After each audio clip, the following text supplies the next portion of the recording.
Your support makes this show possible. Please support the Playhouse and keep our doors open.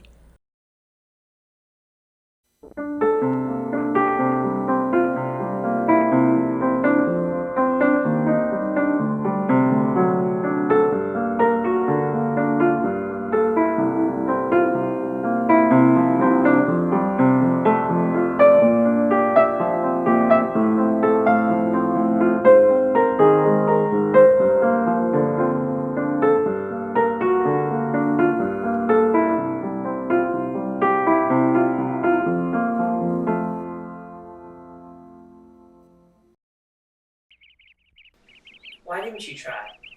Try what? Try to save her. Could I have done? I don't know, maybe something other than hide. I'm smart. You tried, and well, we all know how that ended up. At least I did something. You always do. You act like you know what's best for everyone, but you don't. And this time I'll have to carry the guilt for the rest of my life. Can't possibly imagine what it's like to watch your friend burn. And you can't possibly imagine what it's like to be the only one who did just watch. Why are you always like this? Like what? Like you carry the weight of the world on your shoulders. The easy answer would be to just say, because I do. I could try to make you understand, but how could you? How could anyone? I was right there. I grabbed her arm, and I still failed. But you still tried. Thanks for saying that. It doesn't help, but still, thanks. Of course, we're friends. Are we? Yes, that's why I can say the things I say to you and you won't bite my head off. And you can tear me down and I'll be okay with it. Because I do understand. You being my friend and saying you understand doesn't make me feel better about what happened.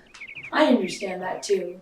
I won't say, stop feeling sorry for yourself, because I know that's part of your MO. No offense. But at least you're still here. We're both still here. And what happens now?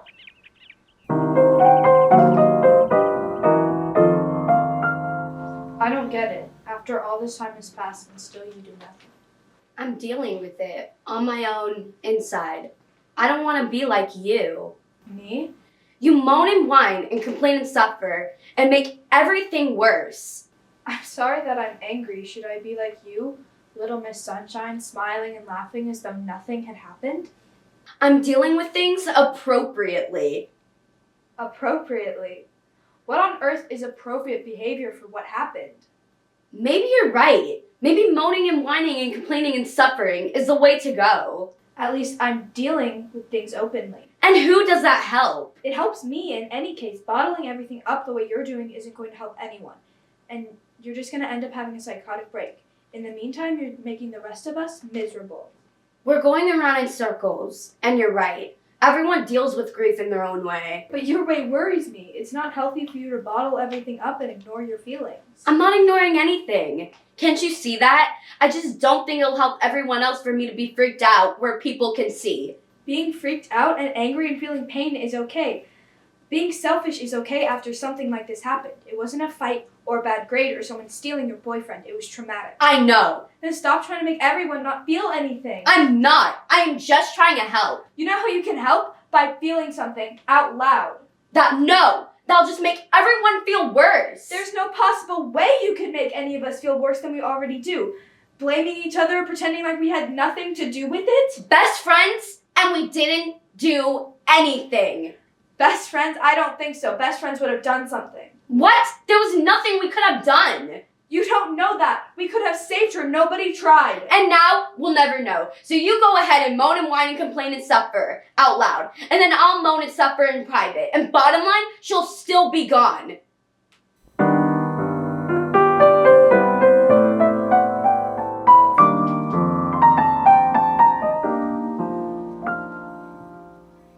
Just leave me alone. Think about it. It's no one's fault. You don't know that. I let her down. I let everybody down. Having the party was my idea. The party wasn't the problem. Surprise or no surprise, it would have ended the same. You don't know that. Of course, I don't know that. Life is life. Maybe if you decided on blue decorations instead of purple, it wouldn't have happened. Maybe if you served barbecue instead of pizza, it wouldn't have happened. Maybe if you know 3 people less or 2 people more, it wouldn't have happened. Maybe if... Okay, you've made your point. My point is that no one could have known it would happen, and nothing you could do beforehand could have kept it from happening. But I feel like if I had just done things a bit differently, she would still be here.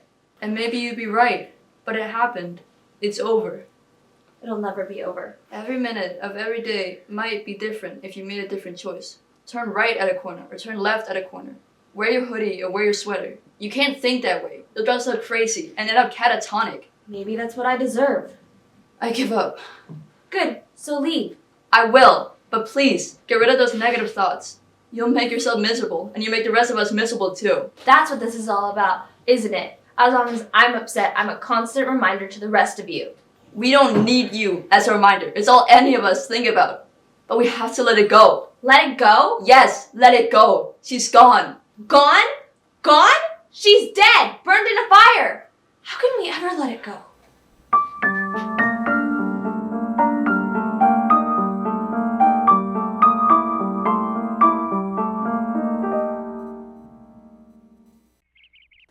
Have you ever felt nothing? All the time. No, I mean, like you should feel something, but it's so overwhelming that instead you feel nothing. I don't think so. You always feel something. Maybe I mean you do feel something, but it's the wrong something. You feel what you feel. How can it be wrong? Well, like you hear about some horrible event on the news, or you hear that someone's grandmother passed away, or you see some horrible accident on the street, and you absolutely know you should feel something. Sad, afraid, miserable, something. But instead, you don't feel anything. You should be crying, but there are no tears. Your stomach should feel horrible, but you're just hungry. Your heart should be breaking, but instead it's beating steadily like it always does. Do you get what I mean? Not really. I think I know what you mean. When I was little, I stole some money in my mom's purse. She didn't see me do it, but she must have known it was me, so she confronted me. And I should have felt ashamed or angry with myself for getting caught, but I didn't feel any of the appropriate feelings. I just laughed. You laughed? That was brave.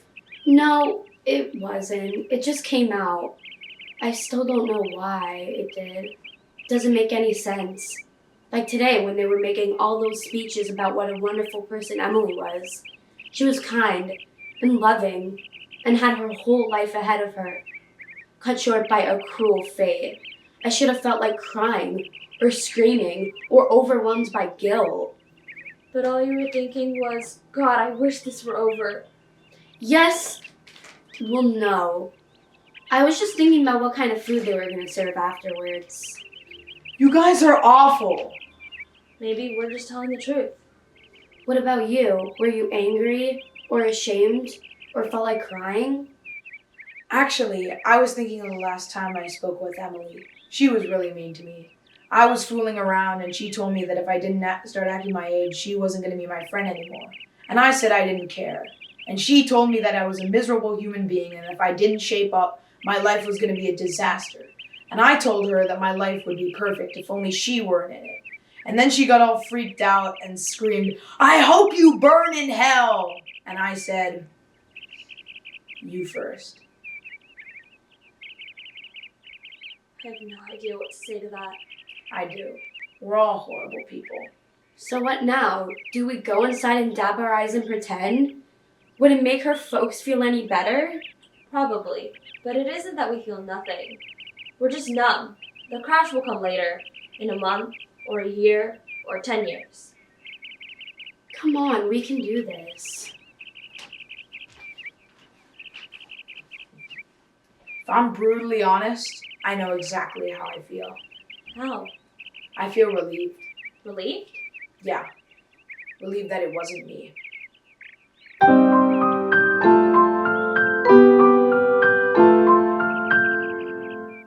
It was nice.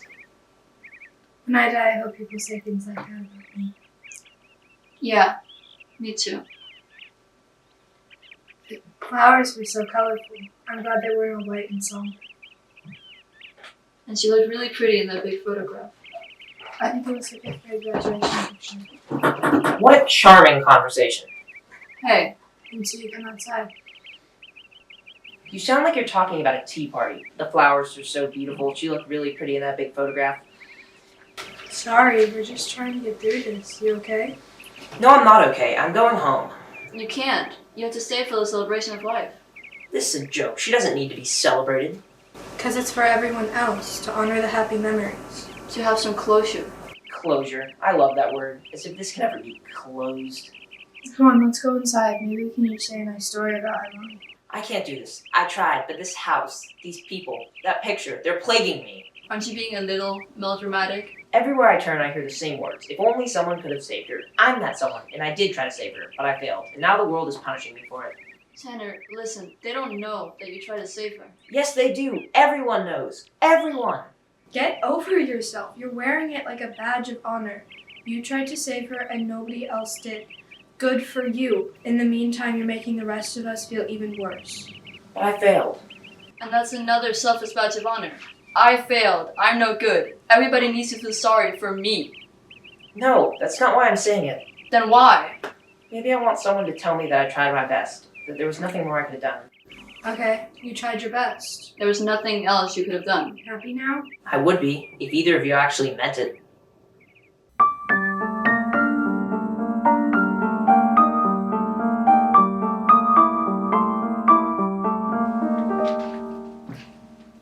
you're late. I didn't want to be here in the first place. What you want isn't what's important. Thanks a lot. What I mean is, this is for Emily. It's a little late to care about her now. Can we please not start this conversation again? Sure, Kaylin's right. What's the point of fighting again? It's been a year. Fine. It doesn't matter how much time has passed. It'll never be over. Not for me. You still on about that? Let it go, Tanner. Let it go. Tanner, this isn't helping. Can you just stop? Don't tell me to stop. You're not my mom or my teacher or my therapist. If I'm going to say something, I'll say it. You don't have to agree with it. You don't have to like it. But at least we can have a decent conversation without ordering each other around. I knew this wasn't a good idea. Don't turn away from this. Deal with it. Fine. But you're doing the same thing to me that you so vehemently chastised Caitlin for. Make up your mind telling me what to do. I see that nothing's changed. A whole year, and what have you done with it? No growth, no reflection. You said it. We're best friends. Best friends who haven't seen each other for a year. And were we really best friends? What brought us together? Same thing that tore us apart. Emily. We all met at her 7th birthday party, remember? We all took friends together because you never wanted to be in a class without her pals. We took that camping trip to her family's cabin. Best summer ever. We all became vegetarian because Emily convinced us it was worth it. We went to the freshman dance so we wouldn't feel left out if we didn't have a date. And then 3 people asked you, and Emily gave you her permission to date one of them. And you said no. One for all and all for one. Great memories, sure. But just because of a camping trip or a dance or a birthday party, does that mean we have to stay friends forever? No. What we're saying is that because of a birthday party, and because of a dance, and because of a camping trip, and a million other memories that we can never share with anybody else, and because of Emily, who's responsible for us having those memories in the first place, we can't give up. Not on each other, not on her. Tanner, I know you're hurting. I just feel so alone, like I'll never be a real person again. You will. Maybe more than a year, but you will. Jake, I know you've buried yourself in studying and sports and student council, and I know that it takes away the pain for a while. It's better than drugs. Yes. Yes, it is. Ida, Caitlin, I know you say you've moved on, but no one ever really moves on from something like this. You learn to pack it away with the cotton and the mothballs in the recesses of your mind. But it's never going to go away. You look at a diner and think of Emily and how she always used to dip the fries in her milkshake. Yeah, that was gross. You'll hear thunder and you'll think of Emily running outside onto the quad. No raincoat, no umbrella, twirling around like a dervish, laughing like a loon. I always wish I had the nerve to join her. And one day, we'll be able to think of those memories with a smile. And once a year on this day, we'll come together and give each other sympathy or a hug or congratulations or a swift kick in the rear, depending on what everyone needs. I'll take the hug. I guess I'm the one who gets the kick in the rear. I'll take the congratulations, because I know I'm going to do something fantastic. I'll take the sympathy. With all the studying I'm doing, I'm bound to have a nervous breakdown by the time I'm 14. I'll take the comfort. That never goes out of style. Once a year, every year, on this date. Promise? All for one and one for all. And we're on in 5, 4, 3, 2. An innocent teen party. The guests a little too rowdy. An open flame. By the time firefighting units arrived on the scene, the blaze had been snuffed out. But so had the life of local high school teen Emily Masterson. Partygoers expended every effort to save the popular teen, but were unable to save the young woman's life.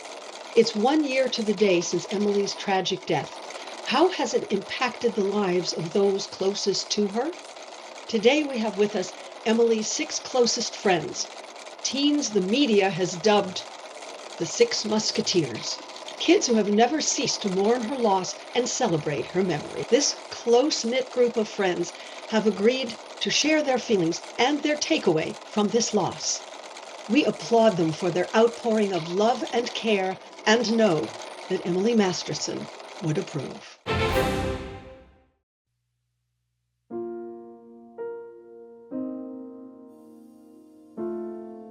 I think it's helped me grow, but I don't like to linger on it the way many of my friends seem to be doing. I think what's done has been done, and we should be moving forward instead of lingering on this tragedy. I didn't want to do this, but if my experience can help anyone else, then I guess I better share. I'm still trying to forgive myself. I think on some level, that will always be a part of me. Nothing's the same anymore. Time has no meaning. I don't feel anything. I feel like I should do something, but nothing is worth doing. The world is empty, but the days seem to be the same. Forever is gone. From sun up to sundown, nothing happens. It feels like barrels of emptiness are weighing down on my chest, but I can't seem to do anything about it. This is off the record, right? Just between us, I know how everyone is congratulating us on how brave we are in dealing with our grief. But the truth is, we didn't do anything. I know I'm exploding the mythos of the 6 Musketeers who tried to save the day. But if I could just go back, turn back the clock and just do something, if only. I miss Emily. Whenever something great happens, I want to tell her. I want to share my fails and my achievements with her. Then I remember she's gone. I feel horrible. The crash did come about 9 months ago, and I couldn't talk to anybody for 2 weeks. There is no right way to cope with death. Nobody tells you what to do, what's right or wrong. I feel like she's betrayed me by leaving me, but I betrayed her by my actions at that stupid party. We were all so careless, just wanting to have some fun. I'm sure it crossed all of our minds that having an open flame was probably not the best idea. But you always expect that everything's gonna be okay. I guess that's the lesson, isn't it? If you're about to do something dangerous or just plain stupid, remember us. Remember Emily. Then don't do it. Of course, I miss Emily, and wish none of this would have happened. But it's not something I can change, so I won't try. I worry about how my friends are coping and hope someday they'll reach the same conclusion. I guess I just feel sorry. I wasted so much time feeling sorry for myself. I didn't see how many people cared. I always focus on the bad, even when there's so much good in the world. I learned that what other people think about me isn't as important as what I think. I wish I hadn't pushed everyone away with my refusal to accept what had happened. For a while, I was really angry with my friends because I made them feel the same way I did. Some of them just seemed to write it off, others wallowed in self-pity. But you know, everyone deals with grief in their own way. And now I've learned to love them all, especially because they felt close enough to me to share how they felt. No matter how different it was from what I expected, love yourself, love your friends, love life. Emily would agree. I can't do anything that Emily liked to do. I can't do anything I could possibly enjoy because it feels like I'm catching on fire. All I feel is bad for myself, but worse for her. I can't talk to her. I can't see her. I can't do anything anymore. Sorry for being such a downer. You asked for the truth. There it is. I don't like to dwell on the past because the guilt will eat you alive. I know Emily is in a better place, dipping the fries in her milkshake, running around in the rain, happy and free. So Emily, if you're hearing this, I want you to know how much I care about you, but it's time to say goodbye.